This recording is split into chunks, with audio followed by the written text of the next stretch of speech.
Mesdames, Mesdemoiselles et Messieurs, une fois de plus, bonjour. Bienvenue à ce nouveau numéro de Questions publiques, cette émission qui vous permet d'être au parfum des grands événements qui se passent en République démocratique du Congo. Et nous disons toujours que dans ces réflexions ou de ces débats contradictoires pourront naître de mesures gouvernementales intelligentes. Merci de cette confiance que vous nous faites à Kinshasa, capitale de l'RDC, à Brazzaville aux environs. Mais vous nous suivez aussi de par le monde sur YouTube, petertienrdc.tv. Très nombreux, vous avez suivi le tour son numéro avec lui, avec le public. Il a répondu sans embâche à toutes les questions.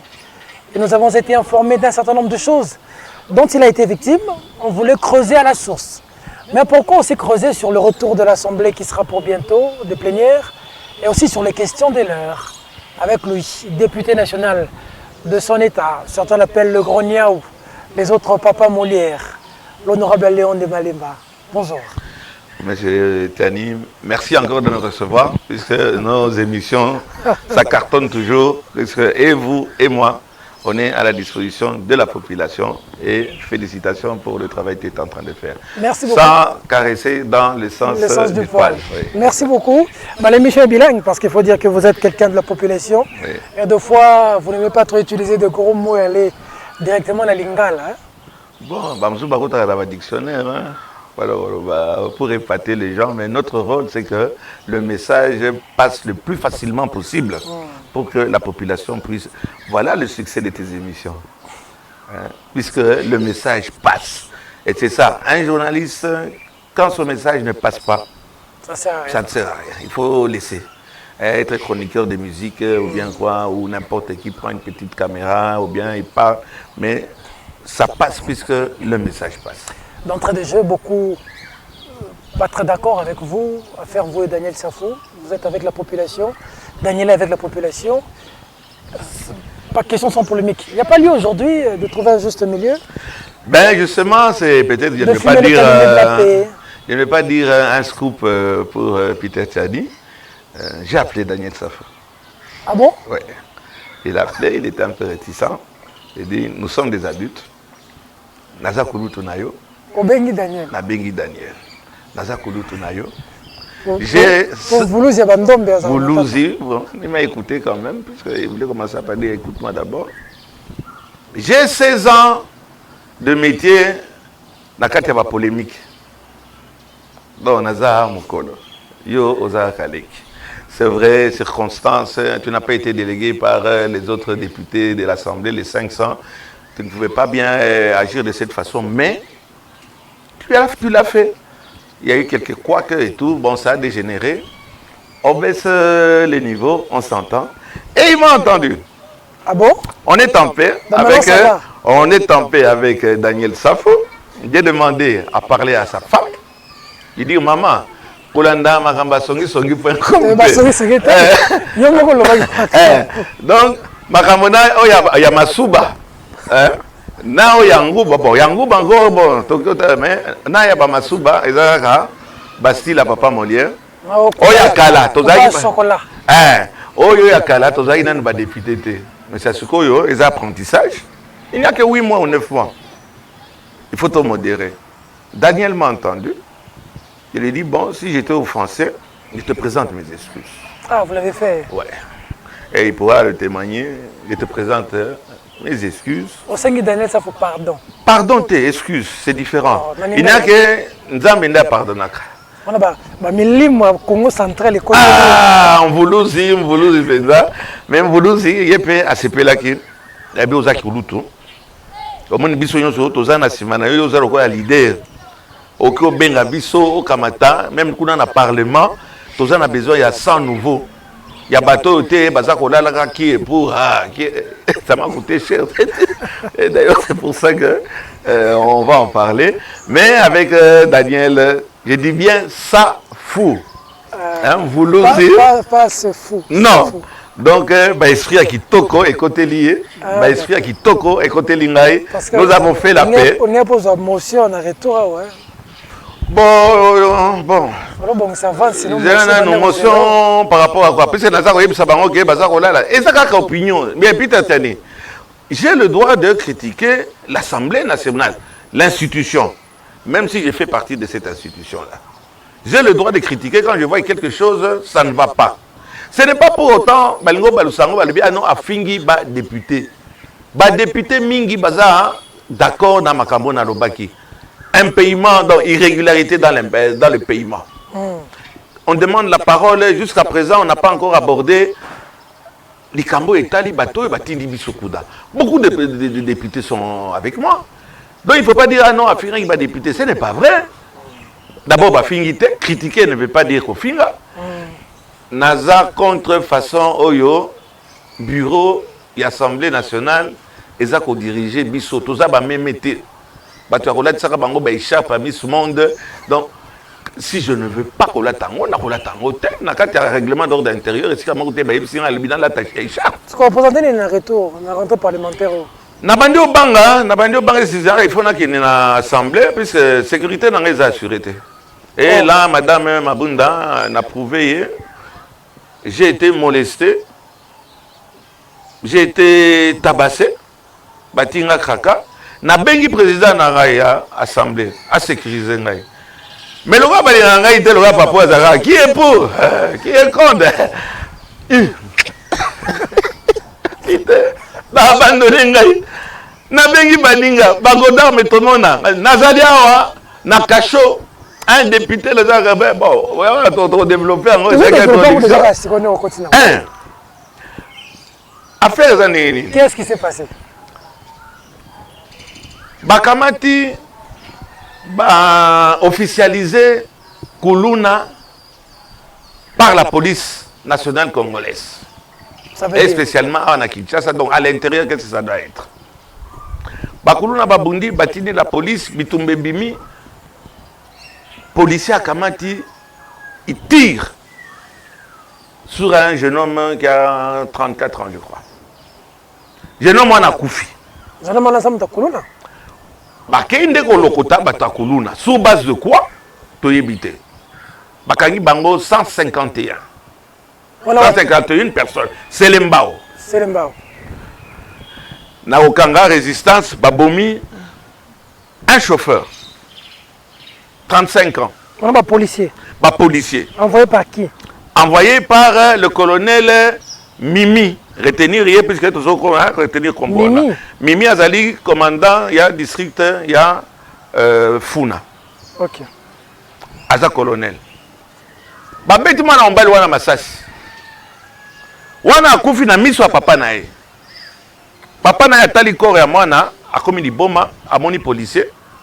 Abi yondo boyi mwana nga akangi policier wana. Alingo tika ete policier na munduki alingo tika ete aloko bomanga ipe. Na ngai na kosala la même chose na yo kosala la même chose. Sous l'émotion et puis mwana ye wana makile zobima matsa sezali. Na miso na babomi mwana. Babomi mwana. Bakosi na nute population zasko est récupérer policier wana. Aïe. Policiers ont bazar au pesa bango, salaire il y a 100 000 francs. Beti policier nandenge moka ko sakanate babomiye. Oh. Quand on dit policier, babomiye. On embarque le papa. Et pas le colonel Mimi. 151 personnes. Soi-disant Koulouna. Papa wana ki na mwana ki na morgue. Awana sana. Mais quand on dit papa wana bakangi ye batindi na kalamu. Na motif nini toyebite. Dazo sala musala na nga député. Descendre sur le terrain, comme on a réalité sur le terrain pour aller proposer ba loi pana makamwana et ça les maté. OK. Peter mwana azana morgue. Papa azana kalamu. 3 jours. Quand j'apprends ça, quand la population de Selembao vient me voir, je descends dans le parquet à Kalamou et je demande à voir Madame procureur, là où on permet maintenant ça en français. Mais là qui n'allait bazako bimisa ba prisonnier na cachot. On m'a bien accueilli, ba pesi na bureau. En attendant que nous tala mokonzi, puis je voulais m'assurer d'abord que est-ce que papa wana zali kaka na kati ya cachot.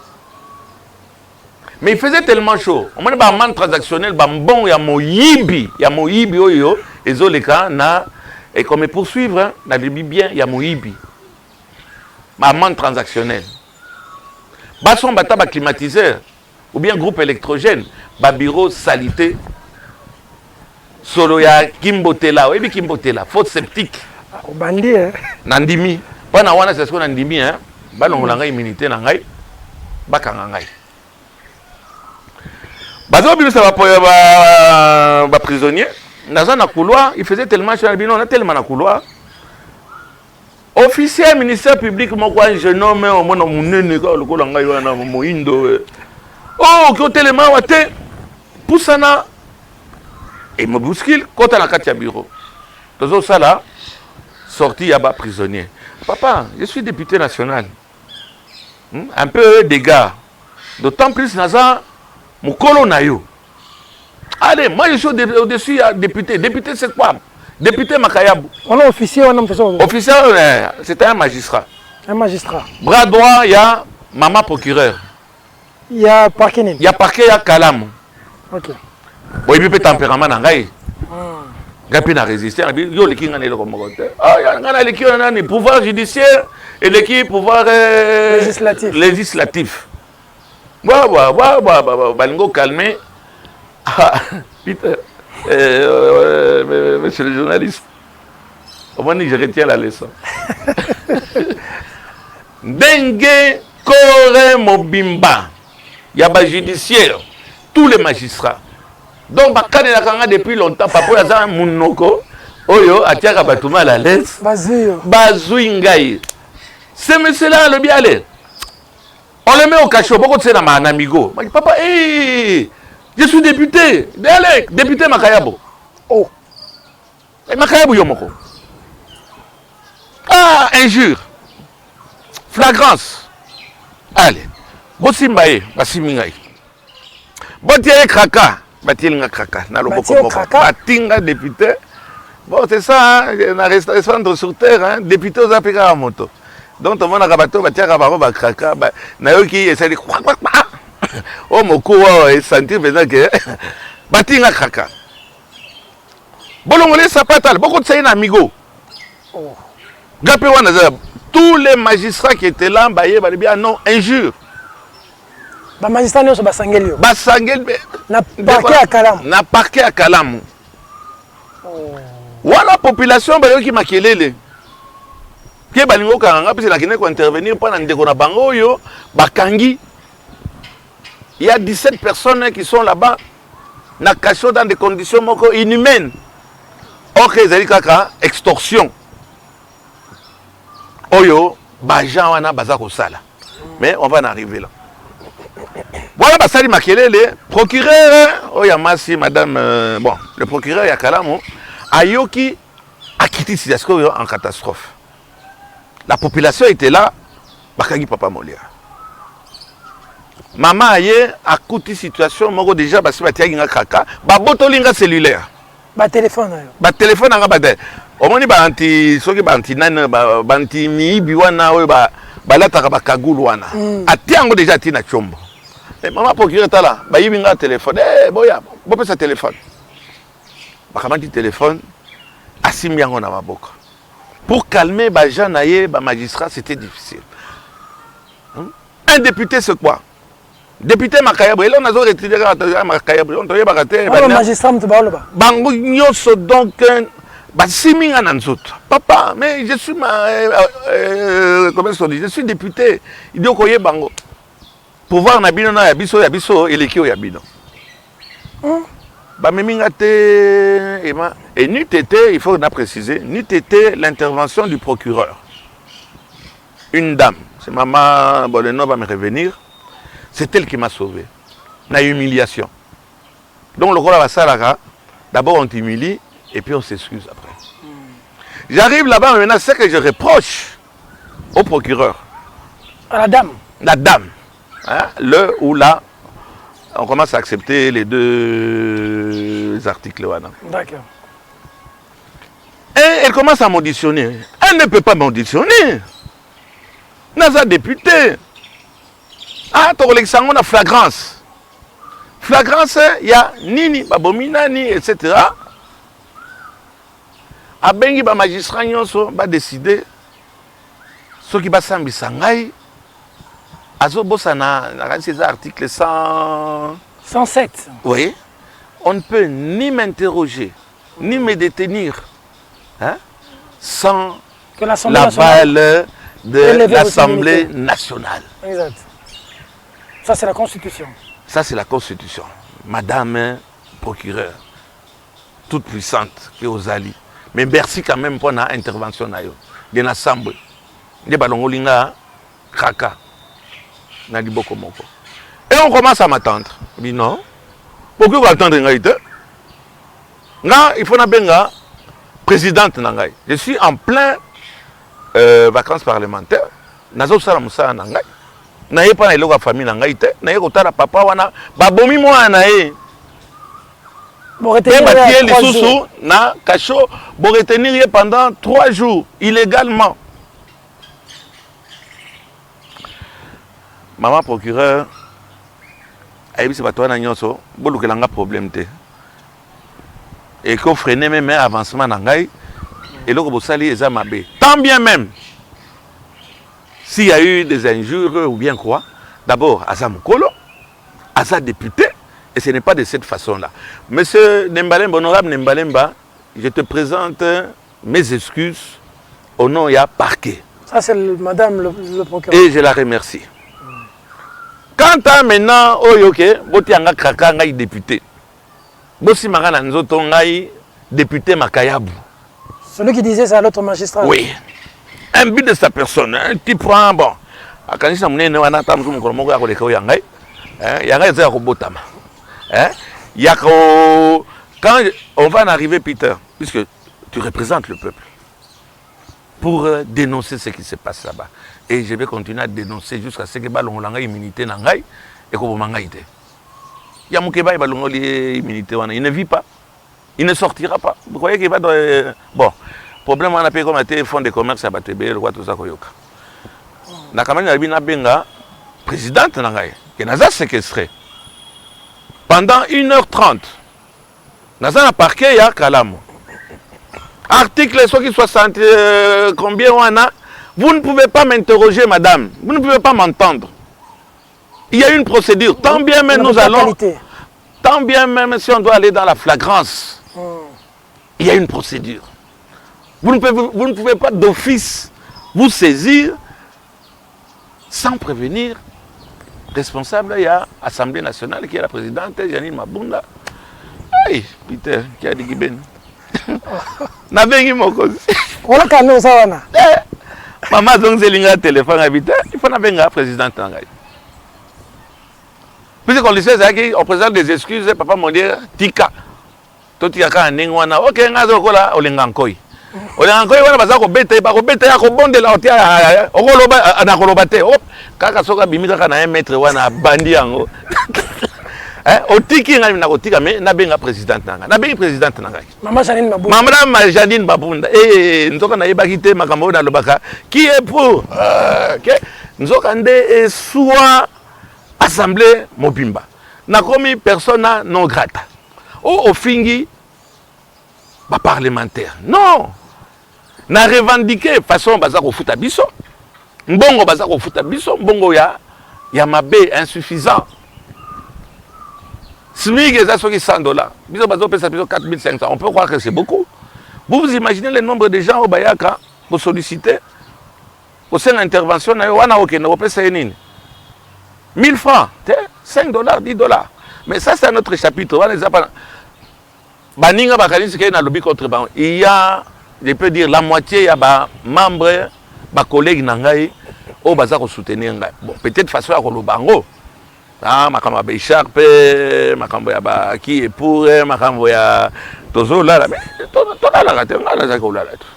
O frango ndemba frango nazaraki ko lala na yeko sutuka baza ko betanga ba bitala keba caméra vidéo. Et na humour wana na comme personne non grata na assemblée. Na bengi mokonzi. Maman Janine Mabunda. Maman mokonzi aboyo mangai atineli ngai directeur de cabinet nae atuna ngai. Na wana na numéro maman Mokonzi. Na numéro ya maman Mokonzi. Makia mwango mtayambi. Un autre nani conseiller, enfin je crois que juridique. Il est dans le cabinet du président. Dans le cabinet, il y a Madame Mabunda. Ayoki nga nazoba, Peter, na émotion. Combien fois batianga kra. Oh kaka mobala na tiaka wana ezaki na seka agent moko tiela nga bana bakanga photo. Mais on est ko bakanga photo te. Kaka 4 fois. Batinga kaka ndonga kaka eswaka noki bisuye selinga fui. Abi mama yebisa mama batinga bakaka tenga émotion kuteza nango. Yo ko na téléphone type kaka ko seka. Abi yo zikasio yo loba qui est pour ozui. Papa, au secours, Madame Mabumba, au secours, Bakakatengai, et non soit. C'est comme ça que Nana a la fongola. Comment tu peux avoir beaucoup de poudre dans la fongola? Baza Quentin Nana a kraka. Ah, mère. Mère, yo, le bal est sous qui est pour. Aussi. Ça, c'est le numéro de Madame Mabunda. Mabunda. Nakanti maman c'est lié SMS. Jusqu'à la minute on a zolo bawa. Assemblée et abandonné ngai. Pana qui est pour, qui est contre. Na bengi ba gauda motemona ba ngoyo so bien hein. Ozuité, oui. Oh. Mais même si aujourd'hui on a humour, mais c'est quand même grave. Non. L'Assemblée nationale, c'est quand même un corps. Non seulement ça, mais nako belela nani si ce n'est pas ma présidente. Tant bien même elle doit accepter mon consignation son andima critique. Yanga ezali ko finga te eza critique. Le président de la République matin midi soir. Kabila matin midi soir. Kabila père, matin, midi, soir. Ne parlons pas à mon bout. Bafingaka, batongaka, yangeza remarque, on a d'accord. Bon, on va abandonner, on a sort nanga. Pendant que les autres étaient députés Likayab. Basinga, député Likayab. Et Nandimi pensa que oui, naza député Likayab. Namune nanga naza député Makayab. Hein? Au pluriel ou bien nandenge ya. Il y a corpulence. Alors comment vous avez fini l'affaire? J'ai porté plainte. Na kamati te wana silisi leo na tongo bavoka nanga basali plainte en violation. Il y a article 100 article 107. On ne paye la constitution. Et madame la procureure, attention au békisa inga na lynchage. On violé la constitution. Voilà pourquoi Nakamati n'a porté plainte. Ce qui est à suivre, c'est ce qu'on a porté plainte en tant que qui? En tant qu'individu, puis en tant que député, na Makayab. Si ça vous arrive à vous, un magistrat vous fait ça, vous qui avez des immunités, à combien plus forte raison celui qui n'a pas d'immunité?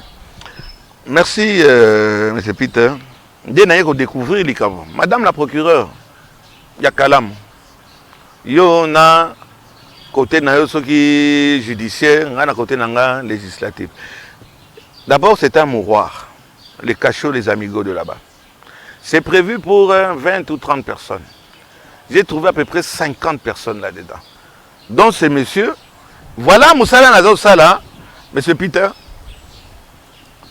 n'a libéré Papa Wanda, il a été libéré. Après toutes ces altercations-là, il a été libéré et félicitations au procureur, car c'est elle qui a signé. Ça veut dire que la dame est quand même souple, hein? Ah, c'est quand même maman. Quoi que na bureau na ye nan bati couleur te, hein? Ba mbongo transactionnel ou na bureau moko bon. Et ça pas na amende transactionnelle. Motonyo ça la carte wana pas na kobima, il faut fouta amende transactionnelle. Au moins mobile wana zana Ernie et bima qui est na carte ya cachot, il allait mourir. Ma fille qui est députée provinciale a bengi général Kassongo a bon délié. bakamata ne puisque mutu wana aza okufa na kati ya kasho balobi non soki aye na $600 te akobima te bango balobi non tozalaka na $50 kutu ezalaki mpa na kisi bakamata basoigne ye baboyi baboyi akobima te et le général Kasongo Silvano aza humain eza lokola certains généraux tomonaki na liboso wana à intervenir et on a libéré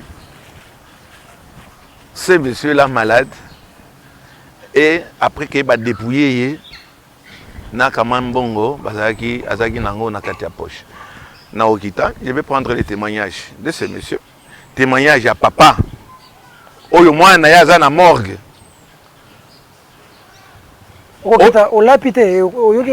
c'est dans le sang nzungu omonaka makala wana ezaka na sia nzungu wana omoni nzungu ezaka toujours noir ato boniki yango ndenge nini toujours batrace eotikala l'injustice mais yo ozolanda ndenge moko te pour la population voilà ta popularité on reste humain député ou pas député Makayabou ou bien Piodi ou bien tout ce qu'on veut on reste d'abord tous abattus na baninga o nyonso bakaisa ita mususu bakolongola nga immunité ou bien eno moko tata bo abandonner ngai na ok pas kopeta ngai oh na comme on banga quand on m'abandonne comme ça on abandonne un député au cachot qui crie la détresse qui est venu intervenir pas dans la famille na ngai te pas tata na ngai maman na ngai te peut-être même électeur à mutu mususu on m'abandonne totalement comme ça tel loko moko te ba mususu o bazaki message na ngai bati au moni ba sticker wana oyo mutaza ko kata na ko seka kosa okufa oyeba dikamunini et okoma na simana yo ça c'est l'incident avec une assemblée nationale pareille qu'est-ce que la population peut attendre? Rien, il n'y aura rien quand pour des problèmes de sentiments quand moi critique et salami na sens où il y a qu'on rigoler mais dans l'humour c'est ça le satirique dans l'humour il y a un message qui passe on en fait un problème sentimental on en fait un problème personnel pas un seul député Nasir Rabango papa nazo c'est plus que bazo pesa biso $4,000 ya ndambo lelo 500 lobi 300 na lo bango te mais mingi baza pona ngai te afingi ba député non na critiquer assemblée et ça na cadre ya musalo ba votaki nga puisque mutu moko ezala madame Mabunda ezala bureau na ba mutu moko a voté ngai te c'est la population ba tininga kuna na ke pana que nos sauver population et j'ai pu faire sortir et le papa na garçon azaki na irani près que akufa na kati ya kasho na kasho wana on fait de l'extorsion. Comment ça? On fait de l'extorsion pendant obima amende transactionnelle $600 à la gueule du client ozaka mamune lokola ngaya wa $1,000 o azaki na tengu na erni obima qui est $600. On est en train revenons au colonel Mimi 151 personnes arrêtées 3 jours au-delà du délai de détention légale. Donc il faut intervenir. Tu sais encore une fois le général Kasongo. Bon libérer. Va libérer ceux qui 60. Moussous va bombi. Pour libérer wana amende transactionnelle. Le lendemain, Bakangi. Mais Bakulu na wana Bokangi, c'est que Bango Nyonso baza libéré. Mais Bokangi Bango pour année. Et comme COP, et comme Bilanga, et à la police, et à niveau, il y a procureur, il y a Kalam. Oui, mais Papa Molière, il y a aussi un problème sérieux. Dernièrement, tu vivre dans Kaou, quand on s'en machette, les autres bêtes, comme pas possible. Est-ce que la police a quand même la droite et tout le monde qui a est-ce que c'est pas exagéré ça? Droit, on a beau transformer en gros, il y a pillage. Il y a eu pillage. Bas cellulaire. Pas de chombo, iki. Au côté la carte, il y a pas de quoi. Oui, on a député. On a policier, on a d'accord à Motouté. Mais ça, on a la machette à 4 à machette. Papa, na lobby, ça va. L'année là, il y a les chèques naïe. Au groupe de famille naïe mobimbate. Saskoyo il y a zakuluna azo mo batuna machette bokangiye ah sasko batiki bango nyoso en liberté. Pourquoi? Puisque bafuta qui amende transactionnelle et cercle vicieux wana coronavirus wana eza ko tourner coronavirus. Donc la police oyo ya Selembao aza lui a Selembao Funa Selembao et bon, on a félicité puisque ça moi naé donc Bundi de façon à ce que va libérer Batouana. Mais monsieur Peter, sur Azakoulou na kasibotiki bango pani. 140 personnes libérées par le colonel Mimi moyennant paiement. J'ai demandé à son chef qui est le général Kassongo à suspendre. Pour la saline. On a besoin d'enquête, il y a eu mort d'homme. Quand il y a eu mort, Doli Makamboza wapi. Doli Makamboza peut-être qu'il m'a sassi, garçon n'a koufaki. Garde nae. Garde nae. Mais où est Doli Makam? Bakangaye. Bakangaye. Où est le garde? À Poudra. Akima. Madame la colonelle doit être suspendue en attendant l'enquête. Ça, je l'ai demandé au niveau de son chef, qui est le colonel Kassongo. Alandiango malamu, Alandiango te malamu, mais to se constituer partie civile na ba habitant Selembao to mimi sa sikoyo na niveau ya auditorat militaire to fundiye ba kangaye ba entendre ye jusqu'à preuve du contraire aza innocent Doli est aza na makala jusqu'aujourd'hui. Et pourquoi pas cette dame là mon frère,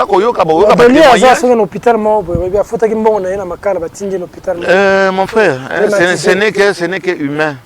Climatisé. Ce n'est que humain. Et bon, on a recevoir un ministre en fonction.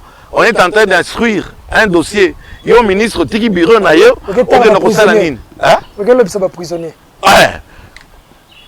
Kanyaka eza kotambola kuna nde ozomona bato ya makala baza ko espérer mingi ba prisonnier ndengo wana puisque wana batielo ventilateur eza na location journalier so ngo za TV eza na location et to éviter na ba mama baza pembeni puisque bakabola ba nazala kuna semo eh nasala ki 3 jours au Kalisi président nasala ki 3 ans ni ministre mo balingo teka terrain ya très à football à Gombe. On a dénoncé malobana, mais au moins, on a pas la population. J'ai pu libérer le papa. Je vais organiser Matanga, il y a moi un aïe.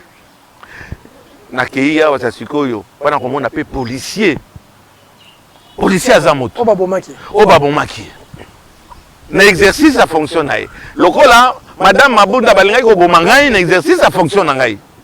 Et pour abandonner ngai au lieu de abandonner ngai tranquille bozo salanga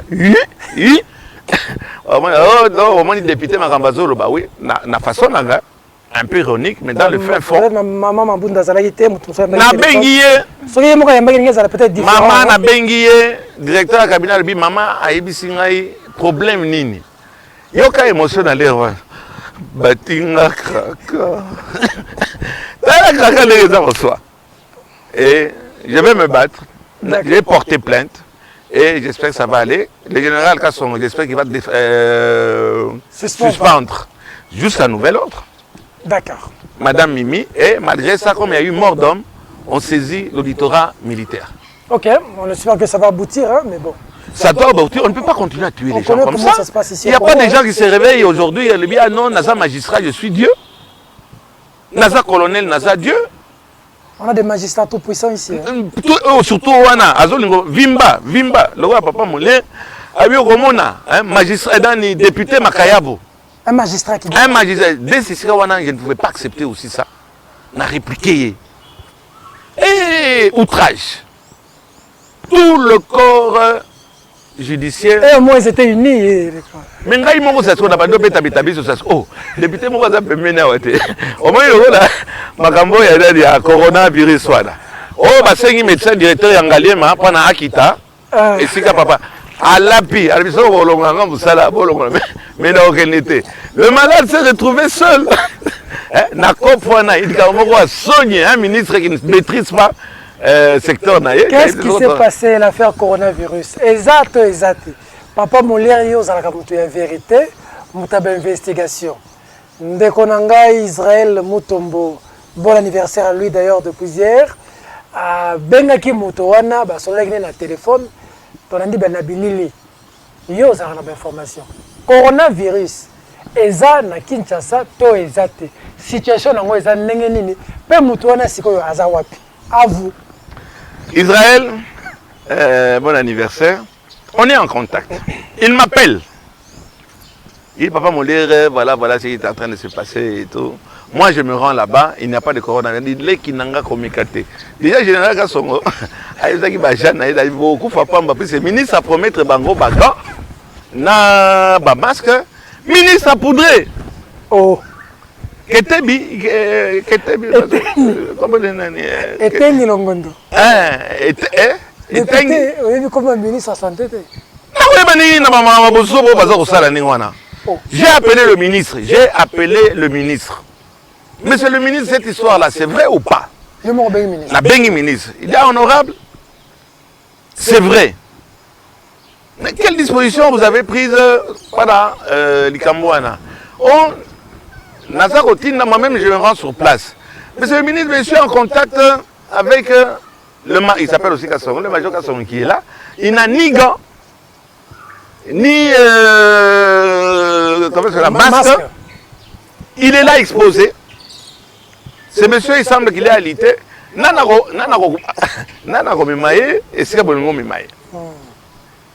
non, j'ai pris toutes les dispositions. 15 minutes, là, ministre Aboye, ministre a poudré. Oh. Ministre n'a jamais été là-bas. À commenter. Papa wana. Ah putain. Aventurier va gouvernement. Bon, et ça au fin il attend à il attend à lui aux aventuriers. On dirait que c'est un aventurier. Mais ça c'est peut-être ce sont des aventuriers. Yo ministre basali prélèvement. Yo ibisanga ministre a fini. Non, il a fini, je critique. Chaque ministre a aussi un bilan naïe. Awa, bilan négatif.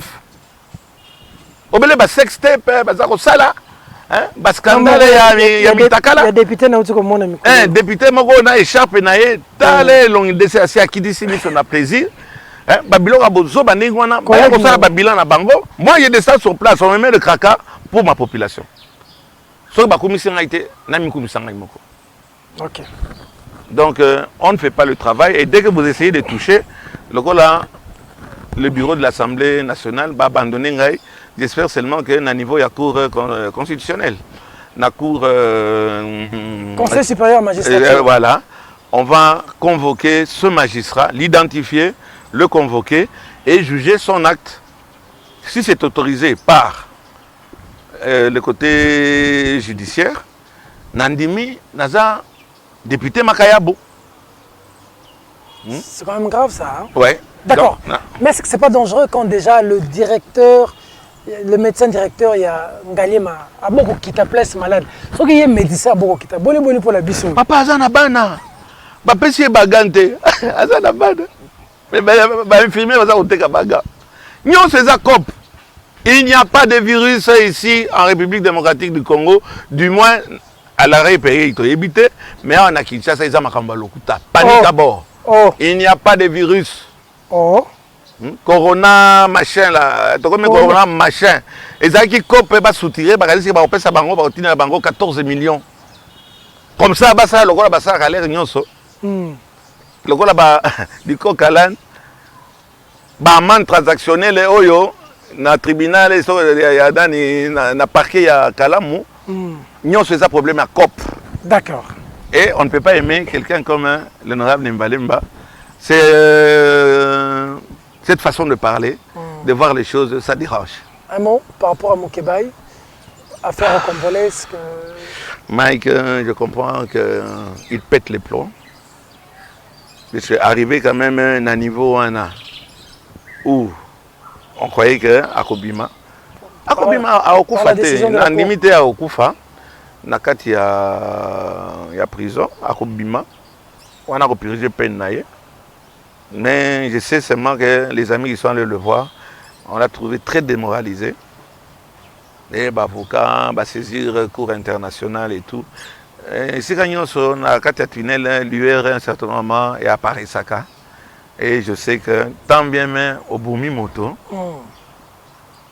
un jour au Kubima. Et je pense et j'espère que le problème de Mike, bon, ce que je reproche aussi, ce que je suis en train de critiquer, c'est que beaucoup de gens, surtout dans le secteur Nabino, le problème à Mukeba, il va commencer en gros fonds de commerce. Ah bon? Tozoyoka Batumingi, Kobenga diaspora, là il y a qui paye, Boutina Mbongo. Il y a solo? Oui, je dénonce. Nazo courant. Oui. Il y a des journalistes, journalistes principalement, journalistes. Diaspora, c'est moi qui suis en contact avec. Au lieu que nous talaye puis c'est mon ninga na passi au kota que l'action na photo que yo kene ko talaye bon boka matambongo batine la yo. Vous êtes en contact avec ngai ba Mike Azata. Toza kota là c'est malheureux mais ça je dénonce. Bon, il a le moral bas na ninga na yoki. Il paraît vraiment il s'est même relâché le jour il était sûr quand la mesure est sortie. Bon, Babekisi, infraction Moussoussou, mais je pense que tôt ou tard. Sauf Félix Tshisekedi. Pardon? C'est quand même triste, sauf Félix Tshisekedi, des choses comme ça. Et vous et moi, voilà, c'est ça, Batuloko là, magistrat au Yakalam. Les gens qui inventent n'importe quoi, qui ne suivent pas la constitution, etc. C'est ça que nous vivons et c'est ça qu'on est en train de dénoncer.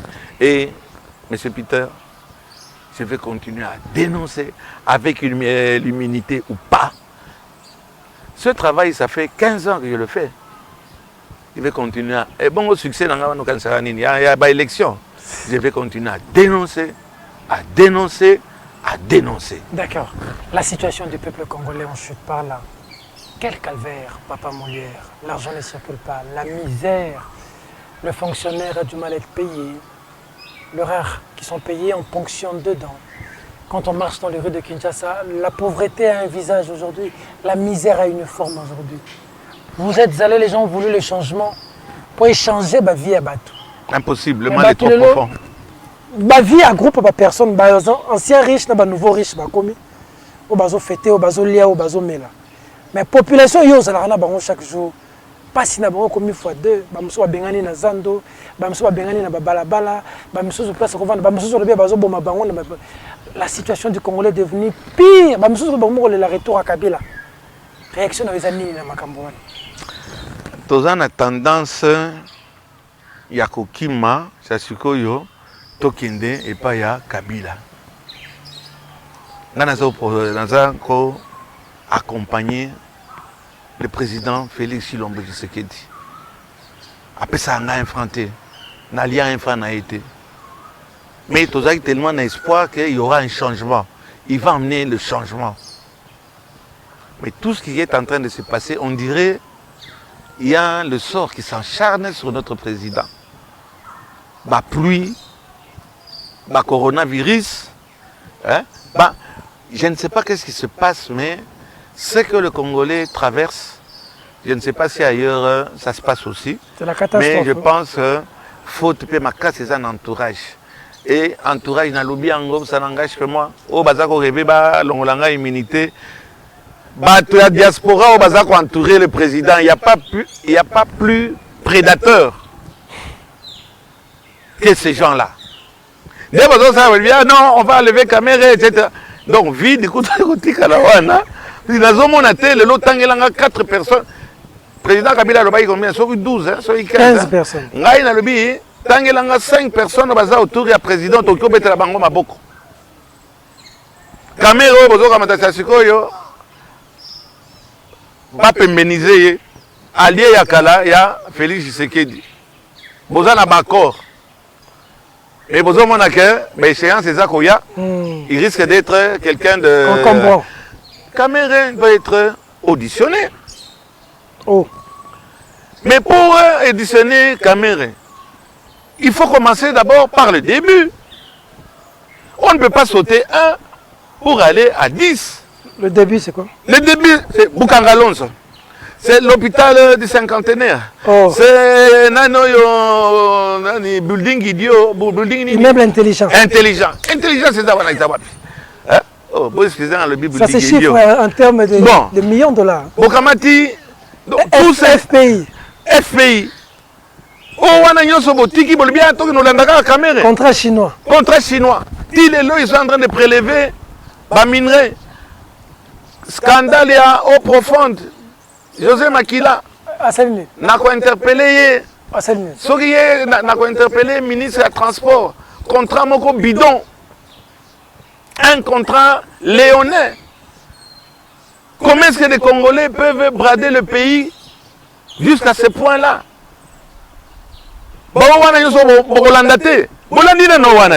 Et puis, fin de fin, oui, sont des vaches et des symboliques. Caméré, 15 millions et Zawapi. Hein? Chacun doit se justifier. Mais vous commencez par le début. Comment est-ce qu'on va sauter Boukangalonzo, Binobozo Rebekaka, Bokamata collaborateur, Oyo, ça quand même n'a pas bolingate. 15 millions, pas 15 millions, Caméré étant Azali poa pembeni ya mokozi. On a yebisi yo tangelanga 5, chef de botangelanga 5 collaborateurs ko baza pembeni ya président. Bato wana nyonso bakomi na katanga. Bakomi ko sala d'exploitation, la trafic d'influence. Mais la population est en train de se révolter, l'élo. La 12e rue babeti Masasi. Wa nini? Na limité. Secrétaire général, balebi ake kozwa bandeko na bazana kabuya kapasa kamwanga kapesa. Kabeya kamwanga. Kabeya kamwamba. Merci Betwap. Ah mais bango ati bango la ba poste. Pas petit wana balebi non? Kabuya. Secrétaire général, un ami, je m'entends bien avec mais bon wana bango keba na makamba IDPS bazala lokola ba procureur ya Kalamu, ba liboso et puis ba petit excuse. Je m'entends bien avec le secrétaire général. Bah le bien sûr bande on a dès tout ça koyoka. Natina ki ba reporter. Ba utika beya kamwanga ba. Na lobai Kabuya comme non, Kabuya est un membre ya FCC. Oti bande on a ba petit wana mais comment et bongo biso. Président za na batu ya diaspora. Na ni même je copé ya tomboki mabe le Kabunda zo sala na ndenge na IDPS. Na la ndenge mususu parlementaire mo ka lobi ke bazaneti ba brouette ba ede bino botonga. Immeuble ba elumemi mabanga mabemi ba zelo. Na so bozu brouette bo boke on libanda libokoti na kati. To bando na peut-être na suka ya émission je voulais na bossa likambo ite. Makama batu ya IDPS baza ko sala. Un bourgmestre incompétent. Ngaliema. Au moment où nous parlons, la commune de Ngaliema ne fonctionne plus. À cause de Mutouana, Bourgmestre wana basai commune Ngaliema wana ya papa na mama na. Soki azate bakosala te. IDPS aboyi mutu mosusu. Biso to senga ke papa ata baluba. Baluba bele ya baluba bazana mayele makasi. Ya concurrence na batu bandundu. Okamata moluba moko ya mayele a remplacé Génome Wana Oyebi Moussalate. Ayebi Moussalate. Ayebi Moussalate. J'ai eu affaire avec ces messieurs pour que nous t'allions à l'hôtel Maleboa. N'est-ce pas au Baka ba salité n'a que Oyebi Saye. Au côté ba teki kutu ndambo ya rivière eza wana. Baka mata batinda un autre maire de l'UDPS, même Moulouma. Akamata, Azwa place wana. On ne peut pas continuer à terroriser la population comme ça. Puisque on a la UDPS, puisque on a la Moluba, Batumbi Bapide. Ah, on a bureau, tout le monde qui est kuna nangali maïsate. Mais monsieur Gentini, Mobila, gouverneur, comment on peut tolérer Bino Vandengwala? Puisque yo le gola yondo au créa qui ango, tout na batia UDPS batina. Un autre élément, Mabanga Moga au Sakanate, c'est du terrorisme. Et le bas, oh, Maman Mbinzi, hein, les terroristes, hein, ça c'est du terrorisme. Hein, mais malheureusement, M. Garangobila, dans le binayo, Kamata, soit disposition. Au cas où subir chantage, il y a des terroristes. Ok. Et monsieur Sili, Papa Molia, merci. Pour le Belarming, Moïse Katumbi, vous avez une bonne relation? Un grand ami. Un grand ami, je ne peux pas dire même, je ne peux pas dire intime, mais un grand ami. Pour le Belaguerre, hein? Tolobanaka et Tobenganaka. Tobenganaka. Et parmi Badroa Naye, mon ami et jeune frère Francis Kalombo, il y a eu des Mikolo Nyonso, na Moses de Gouf, le plus grand gouverneur. Oyo, Bokanabiso Eswa. C'est qui? Oyati Tembe, Aya Kolaksa, ma réalisation a comparé à Oya Moïse. Pas comparé. Bon, Mikolo, il est devenu sage, le Coran appelle encore sage. À force, il y a Krakana Banini. Bon, l'Emvuka, comme disent les Rwandais, Karoumé Roger, on calme le jeu. Nakansi, c'est ça, politique à Moses, à Zozela 2023, mais un grand ami.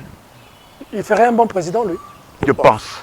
D'abord, il a dans les moyens, il a un charisme, et puis, et puis ça a déjà nango. Je pense qu'il sera un bon président. Je pense pour aller au Kangarate.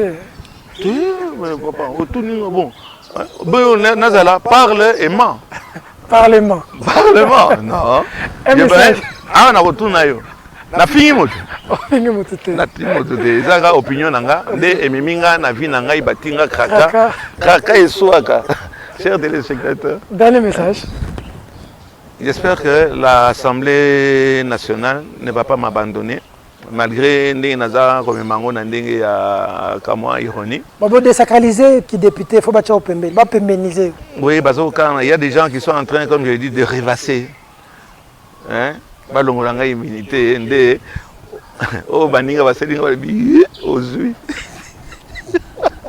Mais malgré ça, présidente et assemblée qui est au-dessus de la mêlée, à qui on va dire que puisque on a critiqué qui, on a critiqué qui. Alors, mais au comme la paix, Baninga Moussoso, dans le cadre tout ce qui est dans le terrain, non? Et qui commande ici? Tout qui est dans le terrain, non? Mon Moussoso fait, bon, tant que le rôle là, on a critiqué, mais on est de bon côté là, mais la CNI peut député national, dans le cadre de Moussa Nangai, Batiningai, Assemblée nationale, Tininga, Nazosa Moussa Nazako Sala, et puisqu'il y a critiqué qui, écharpe Nabino, bon, abandonner Ngai. De rien. Ezui moninga, ezui voisin ogara, mbanga ya taba. Et kokoma, et mkolwana ngaipe na koloba, yi, puisque batinga président, Kodia. Merci beaucoup, Papa Molière. Mais on sent quand même dans cet humour que vous êtes. Le message passe. Le message, vous êtes quand même affecté, vous vous êtes senti abandonné quand même. Hein? Ça se sent dans votre humour. Je tremblais et de rage et d'humiliation. Et impuissant. Bon, c'est même triste qu'un député impuissant, comme ça. Rapidement, Peter. Il y a un jeune homme, Bakangi, taxibus, la place, ici, 15 web. Web, il y a la ceinture, il y a la soda. Alouki, Papa Molière, Tala Ninge, Babeti Ngai, Tala Itanangai.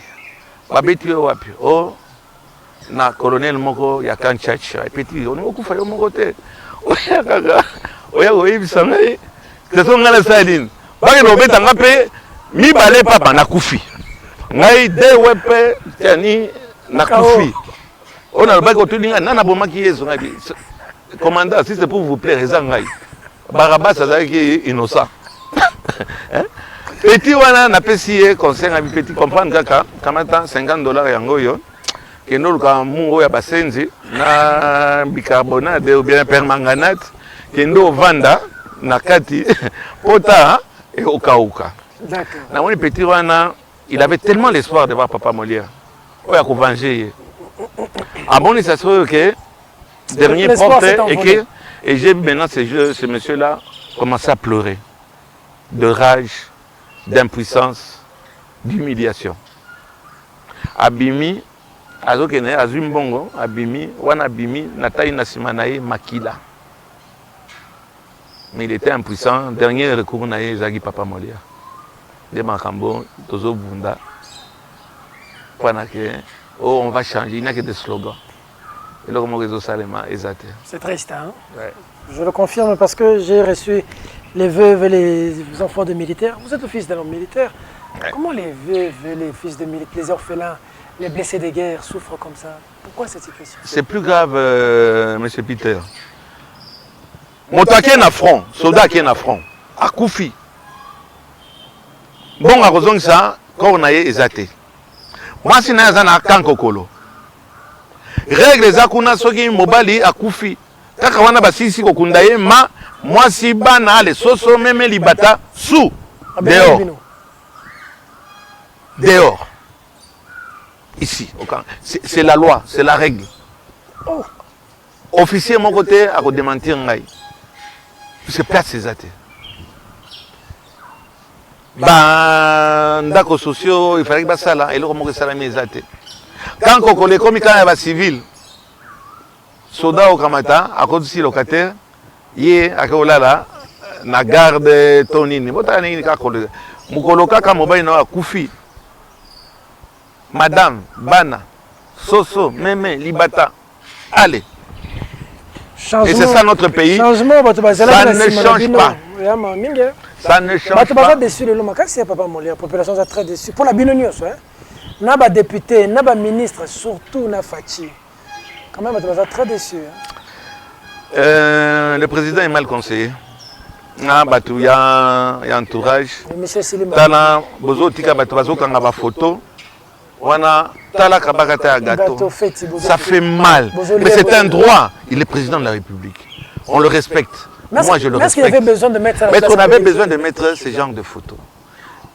Bon, il y a des fuites, il y a des documents. Et ça régulier. Ba fuite, ba photo, et ça régulier. Vous vous imaginez, attends, quand il voit ça, critique, fanatisme, il est tellement makasi, mais la fanatisme, il y a la déception puisqu'on ne voit rien. Et le réseau changé et incident, il y a les lots. La 12e rue. Oh, il y a un petit bail qui réclame nous avons aussi droit à la vie. Il y a la diaspora, la cellulaire, la photo.